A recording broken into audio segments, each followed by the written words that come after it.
सभी भक्तों को श्री शिवाय नमस्तुभ्यम। हर हर महादेव। तो आज हम आपको गुरुजी की जो कथा श्री राम शिव महापुराण जो अभी गुरुजी वाच रहे हैं उसी कथा के कुछ पत्रों का वर्णन करते हैं, जिसमें जब डॉक्टर ने मना कर दिया एक माता को कि तुम्हारे संतान नहीं हो सकती, तो उनको किस प्रकार से संतान की प्राप्ति हुई। गुरुजी की कथा में आए हुए पत्रों को गुरुजी ने अपनी कथा में पढ़ा था। जो कथा अभी गुरुजी वाच रहे हैं 40 गाँव में 2024 में ये गुरुजी की दूसरी कथा है। तो आइए अब आपको पत्रों के माध्यम से बताते हैं कि उनमें क्या लिखा हुआ था, कौन सा उपाय करा। पर उसके पहले वीडियो को कर दीजिए लाइक, चैनल को कर दीजिए सब्सक्राइब। तो जो सबसे पहला पत्र गुरुजी ने पढ़ा वो ज्योति जी का था। उनका जो बेटा था, 4 साल का उनका बेटा था जिसको कैंसर की बीमारी हो गई। और कैंसर भी कौन सा हुआ? Blood cancer. अब ब्लड कैंसर 4 साल की उम्र में हो गया उनको। उस बच्चे को ब्लड कैंसर हो गया। ब्लड कैंसर होने के बाद उसका जांच कराई तो डॉक्टर ने कहा कि इसकी कीमो होगी। और 3-3 महीने में उसकी कीमोथेरेपी होना प्रारंभ हो गई। 3-3 महीने में कीमोथेरेपी होना शुरू हुई। 4 साल का छोटा सा बच्चा कैसे कीमोथेरेपी को झेले, पर फिर भी उसकी कीमोथेरेपी कराई। जब 7 कीमो हो गए तो डॉक्टर ने कहा कि अब इसके बचने की उम्मीद नहीं है, केवल 1% ब्लड है इसके शरीर में, आप इसको घर पर ले जाएं, जितने दिन सेवा कर सकते हैं उतने दिन सेवा कर लीजिए। फिर उसके बाद वो माता सीहोर गई। सीहोर में जाकर सबसे पहले तो उन्होंने कंकर शंकर की पूजा करी। कंकर शंकर की पूजा करने के बाद में वहाँ से एक रुद्राक्ष लेकर आई और उस रुद्राक्ष को तांबे के पात्र में गलाकर श्री शिवाय नमस्तुभ्यम बोलकर,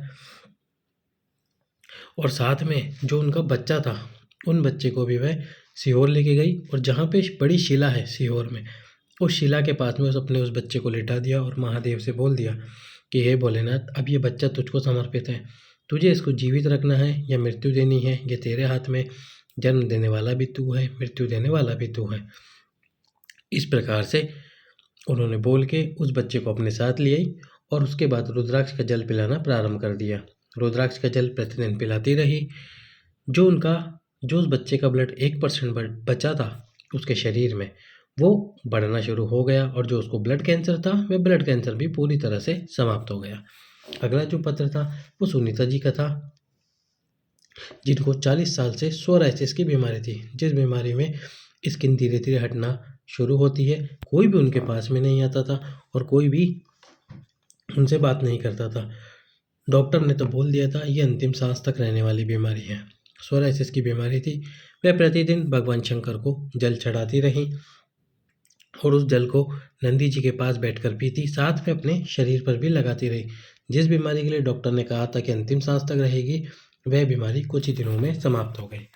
अगला जो पत्र आया, अगला पत्र था बाबू साहेब का, जिन्होंने बताया कि गुरुजी 2022 की मकर संक्रांति पर मैंने आत्महत्या करने की सोची थी, क्योंकि कर्जा इतना बढ़ गया था जिसकी वजह से मुझे मरने का ख्याल आया। कर्जा चुक ही नहीं पा रहा था। 12 लाख का मेरे ऊपर कर्जा हो गया था। पर धीरे धीरे भगवान शंकर के शिवलिंग पर मैंने जल चढ़ाना प्रारंभ करा। और वो जल चढ़ाना कैसे प्रारंभ करा? जब मैं मृत्यु करने के लिए जा रहा था तो एक माता बीच में मिली जो कलश भरकर जल लेकर जा रही थी शिव जी के मंदिर में, और वह रोती हुई जा रही थी। तो मैंने सोचा कि इसके जीवन में दुख है, तो क्यों ना मैं भी अपने दुख को काटने के लिए भगवान शंकर की शरण में जाऊं। वह भगवान शंकर की शरण में गए। भगवान शंकर की कृपा से धीरे धीरे उनका कर्जा चुकना प्रारंभ हुआ और जो 12 लाख का कर्जा था वह पूरी तरह से चुक गया। अब अगला जो पत्र आया था वो था आरती राकेश बैरागी का। तो आरती जी का जो पत्र आया उसमें उन्होंने बताया कि कई वर्षों बाद तो उनको संतान हुई और संतान के रूप में एक लड़की हुई। अब जो लड़की हुई थी संतान के रूप में, वो लड़की होने के बाद भी उस लड़की की मृत्यु हो गई। बड़ी मुश्किल से संतान प्राप्ति हुई और उसमें भी उस लड़की की मृत्यु हो गई। बहुत दुख हुआ उनको। और जब डॉक्टर को दिखाया तो डॉक्टर ने कहा कि अब तो आपको कोई भी संतान नहीं हो सकती, कोशिश भी मत करना, प्रयास भी मत करना, सारे प्रयास आपके विफल हो जाएंगे और आपको संतान प्राप्त नहीं हो पाएगी। चाहे तो आप प्रयास करके देख लेना। पर हम कहते हैं प्रयास भी मत करो, क्यों ज़बरदस्ती में आपको प्रयास करना है जब आपको संतान हो ही नहीं सकती। पर उनका विश्वास था कि उनको संतान हो सकती है। डॉक्टरों के मना करने पर, हर जगह पर दिखा देने के बाद भी उनको जब संतान प्राप्ति नहीं हो पाई तो फिर उन्होंने गुरुजी की कथा सुनी। गुरुजी की कथा में पशुपतिनाथ के व्रत का उन्होंने वर्णन सुना। जो पशुपतिनाथ जी का व्रत सबको संतान प्राप्ति कराता है, वही पशुपतिनाथ जी का व्रत उन्होंने किया। पशुपतिनाथ भगवान की कृपा से उनको संतान की प्राप्ति हुई और संतान में भी बेटे की प्राप्ति हुई। उस बेटे का नाम उन्होंने शिव रखा। तो इस प्रकार से उन माता को संतान की प्राप्ति हुई। अब जो गुरुजी ने इस कथा में उपाय बताया, वो उपाय क्या था कि जब भी आप प्रतिदिन जल चढ़ाने जाते हो भगवान शंकर के मंदिर में, तो उस जल को अपने 3 स्थानों पर लगाना चाहिए। वो 3 स्थान कौन से हैं? अपने शरीर में 3 स्थान पर लगाना चाहिए। यदि आपको कोई भारी रोग है, कोई भारी बीमारी है और वह समाप्त होने का नाम नहीं ले रही, तो आपको जो जल आप चढ़ा रहे हैं शिव जी पे से और जो जल शिव जी पे से नीचे गिर रहा है, उस जल को 3 स्थान पर लगाना है शरीर पर। पहले तो उस जल को कलश में झेल लीजिए, फिर सबसे पहला जो स्थान है उस जल का जो आपको लगाना है अपने शरीर पर, वो पहला स्थान है आपकी नाभि। आपकी नाभि पर, वही शंकर जी के मंदिर में लगाना है आपको। ये जल आपकी नाभि पर लगाना है। दूसरा जो जल लगाना है आपके दोनों आँखों के बीच में, जो आपका आज्ञा चक्र होता है, जिस जगह पर दोनों आँखों के बीच में जो सेंटर होता है, जहाँ पर हम टीका या तिलक लगाते हैं, उस स्थान पर आपको लगाना है। वह आज्ञा चक्र होता है, उस आज्ञा चक्र पर आपको उस जल को लगाना है। और तीसरा और अंतिम आपके मस्तक पर, आपको जल को लगाना है।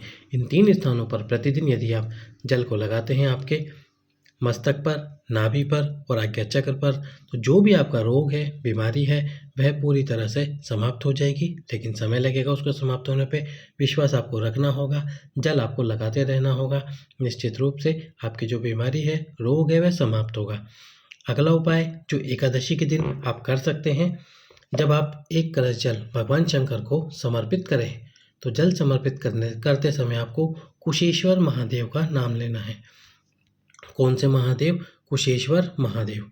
कुशेश्वर महादेव के नाम से 1 कलश जल भगवान शंकर को समर्पित कीजिए।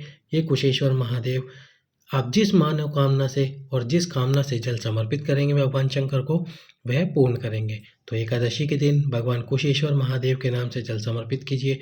बाबा आपकी मनोकामना अवश्य ही पूर्ण करेंगे। सभी भक्तों को श्री शिवाय नमस्तुभ्यम। हर हर महादेव।